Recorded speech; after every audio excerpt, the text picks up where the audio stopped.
It's important to recognize that core and casual are, of course, entirely made up categories. And there is no game that is purely core and can never be played in a casual game, just like there is no game that is purely casual that can't be played in a core game, core way. But when we're using these terms, we're using them usually to define different types of play styles.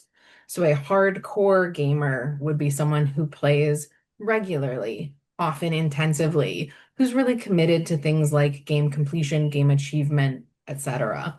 A casual gamer is someone who picks up games here and there, may or may not complete them, plays more for instance, enjoyment or to kill time. But these terms have also come to mean kind of different categories within the game industry itself, where hardcore or core is also applied to games that the industry perceives as more central to their identity and that players perceive as more central to gaming culture. So this is usually PC or console games that fit in kind of established genres such as strategy games, first-person shooter games, sports games, etc.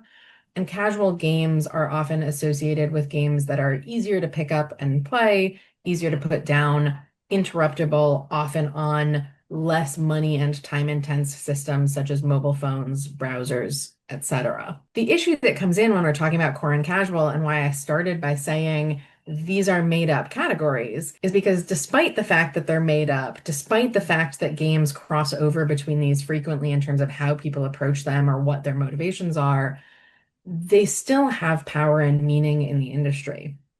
So game researchers Mia Consalvo and Chris Paul wrote a great book a couple years ago called Real Games: What's Legitimate and What's Not in Gaming Culture. And they talk about how these kind of core and casual distinctions are used to make some types of games and players appear more important or more legitimate than others.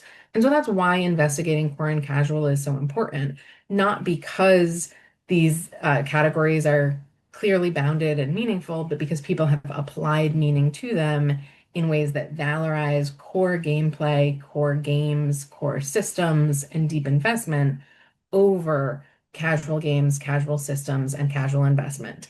And because these are often gendered as well, core tends to be associated with young male players, that traditional gamer stereotype, and casual tends to be associated with female players.